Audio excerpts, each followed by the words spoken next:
Hello everyone, my self doctor जय शिरपरा और आप सबका स्वागत करता हूँ डॉक्टर जयस बायोलॉजी में। होप कि आप सब मज़े में होंगे और आप लोगों ने मेरे प्रीवियस लेक्चर्स को ज़रूर देखा होगा। और आज के लेक्चर से हम लोग शुरू करने वाले हैं एक नया चैप्टर और इस चैप्टर का नाम है cell the unit of life. कोई भी बड़ी चीज़ ले लीजिए, वो डेफिनेटली कोई ना कोई यूनिट के रिपीटेशन से बनी है। फॉर एन एग्जाम्पल, आप माला ले लीजिए, तो माला मोतियों के रिपीटेशन से बनती है। जिस तरीके से आप ईंटों को रिपीट करके दीवार या तो घर बना सकते हैं, उसी तरीके से नेचर ने सेल नाम के यूनिट को रिपीट किया और उससे ऑर्गेनिजम्स को फॉर्म किया। सिंगल सेल से लाइफ का फॉर्मेशन हो सकता है या फिर मल्टी सेल्यूलर ऑर्गेनिज्म से उनमें सेल्स रिपीट होते हैं। सेल बहुत बार रिपीट होते हैं, मल्टीपल सेल्स होते हैं और उससे लाइफ का फॉर्मेशन होता है। इसलिए कह सकते हैं कि सेल यूनिट है लाइफ का। लाइफ को फॉर्म करने के लिए एज अ यूनिट नेचर ने सेल को यूज किया। हम इस चैप्टर में डिफरेंट टाइप्स ऑफ सेल्स पढ़ने वाले हैं, जैसे कि ये एनिमल सेल है जो यूकैरियोटिक सेल का हिस्सा है, और ये प्लांट सेल है जो भी यूकैरियोटिक सेल का हिस्सा है, और न्यूरॉन एनिमल सेल है जो भी यूकैरियोटिक सेल का हिस्सा है। ये तीनों सेल्स यहाँ जो मैंने दिखा है वो यूकैरियोटिक सेल है, जिनको वेल डेवलप्ड सेल्स भी कहते हैं। और इनके अंदर कौन कौन सी ऑर्गेनेल्स होती हैं, उनका क्या फंक्शन होता है, उनका क्या स्ट्रक्चर होता है, ये हम पढ़ेंगे। पर हम सब जानते हैं कि सबसे पहले इस दुनिया में प्रोकैरियोटिक सेल आए थे। प्रोकैरियोटिक सेल्स मोनेरा किंगडम की एक स्पेशलिटी है, जिसमें बैक्टीरिया इंक्लूडेड है। कह सकते हैं कि प्रोकैरियोटिक सेल्स मींस बैक्टीरिया। तो बैक्टीरिया के अंदर कौन कौन सी ऑर्गेनेल्स हैं, उनका कैसा स्ट्रक्चर है, उनका कैसा फंक्शन है, ये भी इस चैप्टर में हम पढ़ने वाले हैं। तो चलिए शुरुआत करते हैं इस चैप्टर की।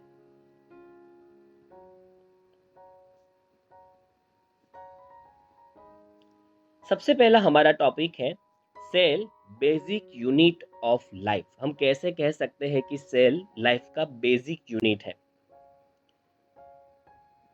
क्योंकि सारे ऑर्गेनिजम्स सेल से ही तो कंपोज्ड हुए हैं। All organisms are composed of cells. इस वजह से सेल लाइफ का बेसिक यूनिट है। स्ट्रक्चरल एंड फंक्शनल दोनों यूनिट है लाइफ का। जिसे यूनिसेल्यूलर ऑर्गेनिजम्स को आप देख लीजिए, तो वो सिर्फ सिंगल सेल से ही बनते हैं।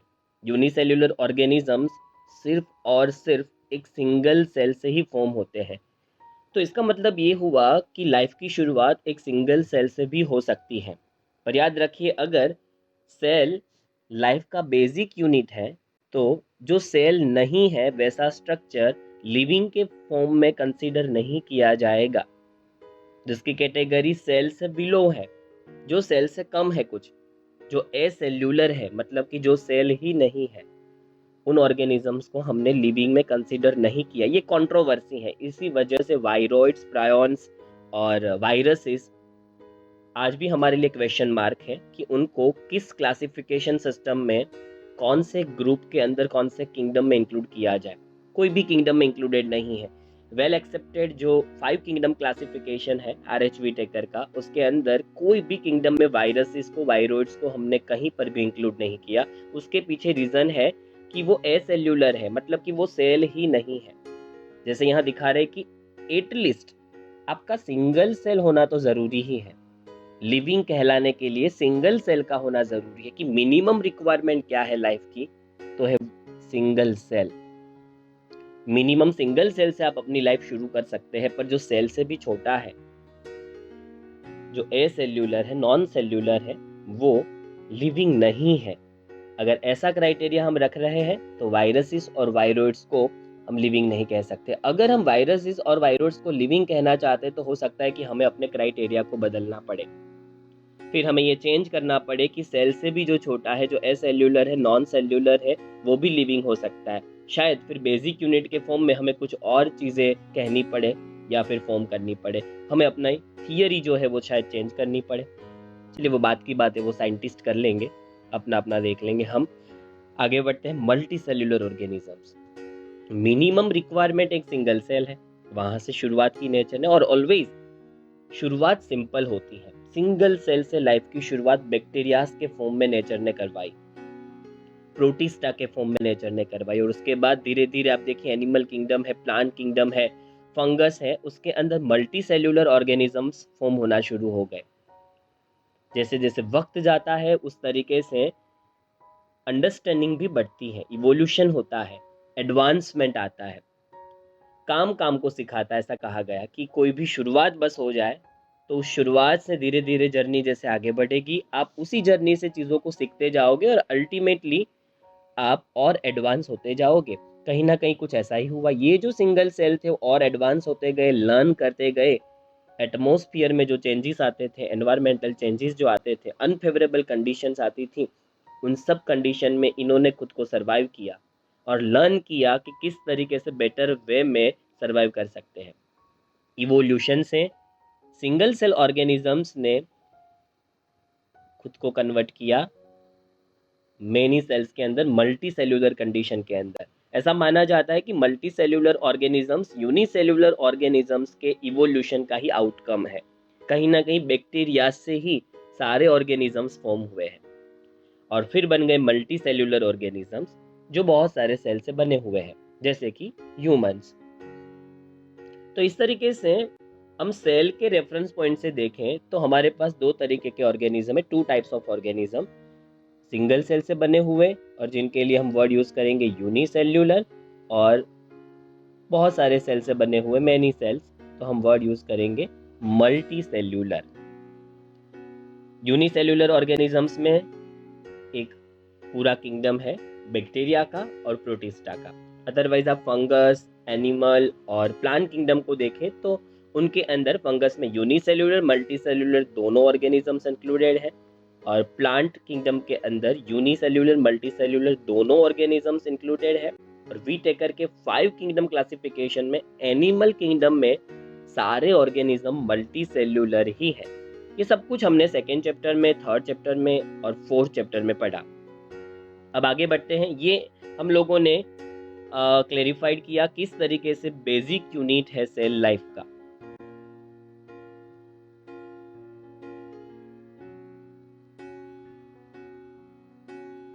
What is cell?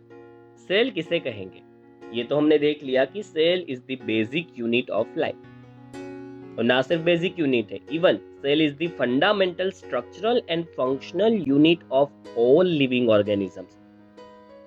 पर सेल है क्या, किसे कहेंगे आप cell? Unicellular organisms are capable of following. Unicellular organism जो स्ट्रक्चर शो करते हैं, जो कुछ भी उनकी बॉडी के अंदर है, बस वही तो सेल है। प्लाज्मा मेम्ब्रेन है, सेल वॉल है, उनका जेनेटिकल मटेरियल है, राइबोसोम्स जैसी कुछ ऑर्गेनेल्स हैं। ये सब कुछ सेल के अंदर ही हम कंसीडर करेंगे। पर अगर आप यूनिसेल्यूलर ऑर्गेनिजम्स को देखेंगे जो सिंगल सेल से बने हैं, तो इंडिपेंडेंट एग्जिस्टेंस है उनका। एक single cell independent existence show कर सकता है, जैसे कि यूनिसेल्यूलर ऑर्गेनिज्म सिंगल सेल से ही बने हुए हैं, फिर भी इंडिपेंडेंट एग्जिस्टेंस है। इसी वजह से तो वो एक सिंगल लिविंग ऑर्गेनिज्म के फॉर्म में सरवाइव कर रहे हैं, और इस सिंगल सेल से वो अपनी बॉडी के जो भी रिक्वायर है वो सारे फंक्शंस कर लेते हैं जो उनकी लाइफ को सरवाइव करवाने के लिए नेसेसरी है। Performing the essential functions of life, all the functions जो एसेंशियल है लाइफ को सरवाइव करने के लिए, वो सारे फंक्शंस ये सिंगल सेल से ही वो परफॉर्म कर लेते हैं। यहाँ पर जो आपको सेल दिखा रखा है, ये सेल प्रोकैरियोटिक सेल है या बैक्टीरियल सेल है। इवन सिंगल सेल के फॉर्म में उनका इंडिपेंडेंट एग्जिस्टेंस भी है। अब देखिए हमारा single cell independent existence show नहीं कर सकता। जैसे ह्यूमन आरबीसी है, अगर एक आरबीसी को ब्लड में से निकाल के वाटर में छोड़ दिया जाए तो उसका कोई एग्जिस्टेंस नहीं है। उसका एग्जिस्टेंस तभी है जब वो हमारी बॉडी के अंदर है। Human WBC, human neurons, liver cells, skin cells, body के कोई भी सेल्स आप अगर अपनी बॉडी से निकाल के कहीं और छोड़ देते हैं सराउंडिंग एनवायरनमेंट में, तो उसका इंडिविजुअल एग्जिस्टेंस नहीं है। मल्टी सेल्यूलर ऑर्गेनिजम्स के सेल्स का एग्जिस्टेंस वो जहाँ प्रेजेंट है जिस ऑर्गेनिज्म की बॉडी में, वहाँ है, तभी है। अगर वो सिंगल सेल्स के फॉर्म में आउटर एनवायरनमेंट में रिलीज कर दिए जाए तो उनका इंडिपेंडेंट एग्जिस्टेंस नहीं है। पर यूनिसेल्यूलर ऑर्गेनिजम्स तो सिंगल सेल से ही बने हैं। इसी वजह से एक सिंगल सेल के फॉर्म में भी उनका इंडिपेंडेंट एग्जिस्टेंस है। यहाँ एक और चीज भी क्लेरिफाई हम कर सकते हैं कि एक सिंगल सेल अपनी इंडिविजुअल एग्जिस्टेंस इस तरीके से बचा सकता है या फिर इंडिविजुअल के फॉर्म में पूरी लाइफ जो वो सर्वाइव कर सकता है। यही रीजन है कि हम सेल को बेसिक यूनिट कह रहे हैं लाइफ का। तो जो कुछ भी आपको यहाँ इस स्ट्रक्चर में दिख रहा है वो सेल है। एक बैक्टीरिया आप कंसिडर करिए, उसका जो भी बॉडी स्ट्रक्चर है उसी को हम सेल कह सकते हैं। तो इससे ये चीज प्रूव होती है, anything less than a complete structure of a cell, जो कंप्लीट सेल स्ट्रक्चर नहीं है, does not ensure independent living. वो इंडिपेंडेंट लिविंग एंश्योर नहीं कर सकता, वो इंडिपेंडेंट लिविंग कर ही नहीं सकता, उसका इंडिपेंडेंट एग्जिस्टेंस नहीं हो पाएगा। इनका ये भी कहना है, anything less than a complete structure of a cell वो लिविंग नहीं है। नॉन लिविंग जो होते हैं उनके पास सेल स्ट्रक्चर नहीं होता, वो less than a complete structure of cell होते हैं। वायरसेस देख लीजिए, वो बिल्कुल सेल्यूलर नहीं है, उनके पास सिर्फ और सिर्फ अपने जेनेटिकल मटेरियल का पीस है, आरएनए या तो आइदर डीएनए, और उसको प्रोटेक्ट करने के लिए प्रोटीन लेयर है बस। ना इनके पास सेल मेम्ब्रेन है, ना सेल वॉल है, ना कुछ ऑर्गेनेल्स है, तो ये सेल नहीं है। इसी रीजन से हमने उनको क्लासिफाइड नहीं किया लिविंग ऑर्गेनिजम्स की कैटेगरी में, क्योंकि हम सेल को बेसिक यूनिट कह रहे हैं लाइफ का, और वो सेल नहीं है। Cell is the fundamental structural and functional unit of all living organism. इससे प्रूव हुआ कि सेल फंडामेंटल स्ट्रक्चरल यूनिट है। स्ट्रक्चरल यूनिट इसीलिए क्योंकि कोई भी ऑर्गेनिज्म ले लीजिए वो सेल से ही बनता है। दीवारें जैसे ईंटों से बनती हैं, उसी तरीके से आप कोई भी मल्टी सेल्यूलर ऑर्गेनिज्म ले लो, उनकी बॉडी में मिलेंगे तो आपको मल्टीपल सेल्स। हमारा पूरा स्ट्रक्चर एक्चुअल में सेल से ही बना है। चाहे कोई भी ऑर्गन उठा लो, आप स्टमक उठा लो, आप माउथ ले लो, इवन स्किन, हार्ट, कोई भी ऑर्गन, कोई भी टिश्यू, उसके अंदर स्ट्रक्चरल यूनिट्स तो आपको सेल ही मिलेंगे। तो वो स्ट्रक्चरल यूनिट तो है ही, पर उसके साथ साथ फंक्शनल यूनिट भी है। जब हम कहते हैं कि ऑर्गन ये फंक्शन कर रहा है, तब ब्रॉड वे में हम ऐसा कहते हैं कि स्टमक का ये फंक्शन है, इंटेस्टाइन का ये फंक्शन है। पर अगर आप माइक्रो लेवल पे देखेंगे तो हर एक ऑर्गन में एक्चुअल में फंक्शन करने वाले यूनिट्स तो सेल ही हैं। सेल्स को छोटी छोटी केमिकल फैक्ट्रीज कहा गया है, मैन्युफैक्चरिंग यूनिट कहा गया है। सेल्स फैक्ट्रीज की तरह काम करते हैं, जो जो काम उसको असाइन किया गया है वो करते हैं। जैसे स्टमक के अंदर कुछ ऐसे सेल्स हैं जो HCl का प्रोडक्शन करते हैं, कुछ ऐसे भी सेल्स हैं जो म्यूकस लेयर का प्रोडक्शन करते हैं, जो स्टमक की इनर लाइनिंग को HCl से प्रोटेक्ट करता है। उसके साथ साथ कुछ डाइजेस्टिव जूसेस बनाने वाले भी सेल्स हैं। जैसा सेल वैसा फंक्शन, जहां उसका लोकेशन जैसी नेसेसिटी उस हिसाब से उसको काम दिया जाता है और वो वैसे ही फंक्शन करता है। तो सेल फंक्शनल यूनिट भी है। अल्टीमेटली जब हम ये कहते हैं कि हमारी बॉडी के ये टिश्यूज वर्क कर रहे, ये ऑर्गन्स काम कर रहे, तो वो ब्रॉड वे हुआ। अगर आप माइक्रो लेवल पे देखें तो ये सारे ऑर्गन्स इसीलिए फंक्शन कर पा रहे क्योंकि उसके अंदर जो सेल्स हैं एक्चुअल में वो फंक्शन कर पा रहे हैं। तो अल्टीमेटली माइक्रो लेवल पे सेल्स ही फंक्शनल यूनिट है। सेल्स बेटर वे में काम करेंगे तब जाके उनसे बने हुए ऑर्गन्स और टिश्यूज भी बेटर वे में काम करेगी। तो अल्टीमेट वे में हम ऐसा कह सकते हैं कि ऑर्गन्स काम कर रहे हैं, दैट मींस माइक्रो लेवल पे उनके सेल्स बेटर वे में फंक्शन कर रहे हैं।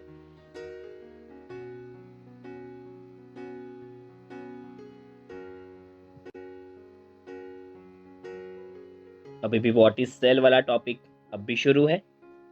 अब कुछ हिस्ट्री की तरफ आगे बढ़ते हैं। एंटोन वॉन ल्यूवेनहुक, इनके बारे में इसलिए पढ़ रहे क्योंकि इन्होंने सबसे पहले सेल को देखा था। और किन सेल को? लिविंग सेल को सबसे पहले देखा था और उसके बारे में डिस्क्रिप्शन दी थी। यहाँ पर जो फर्स्ट फिगर आपको दिखाई है ये एंटोन वॉन ल्यूवेनहुक की है। उसके बाद अगर बात करें तो फिर रॉबर्ट ब्राउन आए। रॉबर्ट ब्राउन ने न्यूक्लियस की डिस्कवरी की थी। और रॉबर्ट ब्राउन आपको यहाँ दिखाए हैं, ये रॉबर्ट ब्राउन का फिगर है। तो दो साइंटिस्ट की हम बात कर रहे, उन्होंने सबसे पहले सेल के बारे में क्या डिस्कवरीज की, तो एंटोन वॉन ल्यूवेनहुक जिन्होंने फर्स्ट लिविंग सेल को देखा था, वो पहले थे जिन्होंने लिविंग सेल को देखा और डिस्क्राइब किया, और रॉबर्ट ब्राउन जिन्होंने सबसे पहले न्यूक्लियस की डिस्कवरी की थी।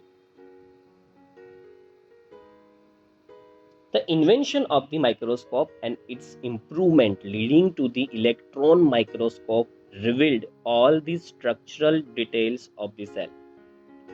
जब तक माइक्रोस्कोप नहीं ढूंढा गया तब तक तो सेल की स्टडी कर पाना मुश्किल था, पर जैसे जैसे आप जानते हैं कि काम काम को सिखाता है, टाइम जो है सबसे बड़ा टीचर है, और एक बार शुरुआत हो गई तो आपकी शुरुआत से आपको काफ़ी कुछ सीखने को मिलेगा।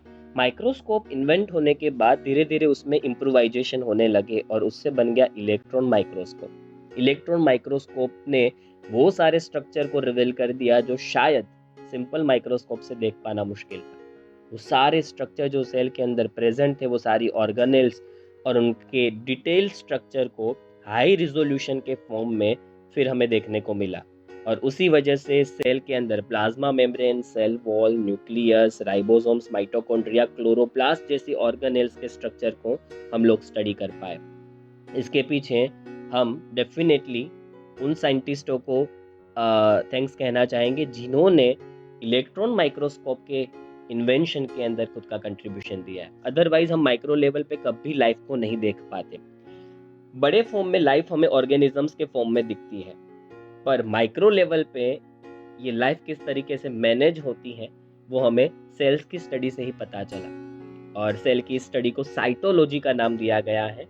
Logy means science and cyto means related with cell.